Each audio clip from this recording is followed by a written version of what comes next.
আমরা বাংলার মাটিতে মসজিদের শহর ঢাকায় ফ্রান্সের দূতাবাস দেখতে চাই না। ফ্রান্সের সঙ্গে কূটনৈতিক সম্পর্ক রক্ষা করবার করাজ আমরা উপলব্ধি করি না। ফ্রান্সের কোন পণ্য বাংলাদেশের বাজারগুলোতে চলতে দেওয়া হবে না। আজকে ইউরোপের দানবীয় শক্তি ফ্রান্স আমার নবীর ইজ্জতের উপর আঘাত উঠেছে। কুয়েত, কাতার সহ অনেক মুসলিম দেশ রাষ্ট্রীয়ভাবে জাতীয়ভাবে তাদের দেশ থেকে ফ্রান্সের সমস্ত পণ্য বয়কট করে ফ্রান্সকে একটা উচিত জবাব দেওয়ার পরিবেশ তৈরি করেছে। আমি জানতে চাই, এই 18 কোটি মুসলমানের বাংলাদেশ, 97% মুসলমানের বাংলাদেশ, শাহজালাল সামাদ্দমের বাংলাদেশ, হাজী শরীয়তুল্লাহ আহমদ শফীর বাংলাদেশ থেকে ফ্রান্সকে উচিত জবাব দেওয়ার মতো, সমুচিত বার্তা দেওয়ার মতো তাওহীদি জনতা বেঁচে আছে না মরে গেছে?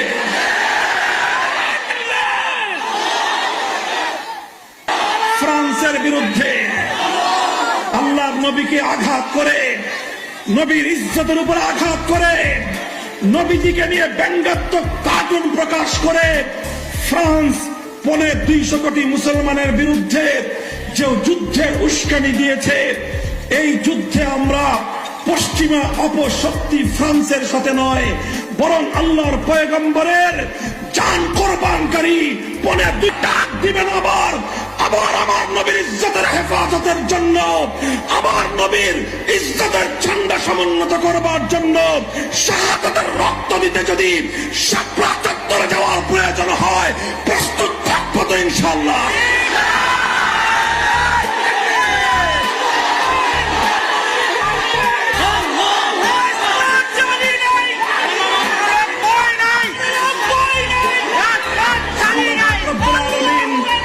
আপনাদেরকে হিম্মত দান করুন।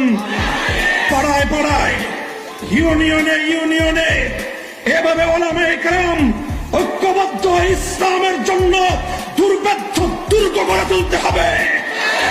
এদেশে আমরা ভাড়াটিয়া হিসেবে থাকি না, মাতৃভূমিতে মালিকানার অধিকার নিয়ে থাকি।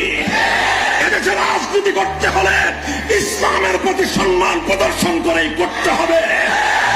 ইসলামের প্রতি, আল্লাহর নবীর প্রতি, কোরআনের প্রতি যেখানে অসম্মান হবে, সমস্ত রাজনৈতিক দলগুলোকে সেখানে ইসলামের পক্ষে, মানবতার পক্ষে দাঁড়াতে হবে। যারা দাঁড়াতে পারবে না, দেশের পক্ষে যারা নেই, মানবতার পক্ষে যারা নেই, মহানবীর পক্ষে যারা নেই, উম্মতের বাংলাদেশে রাজনীতি করবার অধিকার তাদের নাই, অধিকার তাদের নাই। এই বার্তাটুকু পৌঁছে দেওয়ার মতো হিম্মত আছে তো ইনশাআল্লাহ?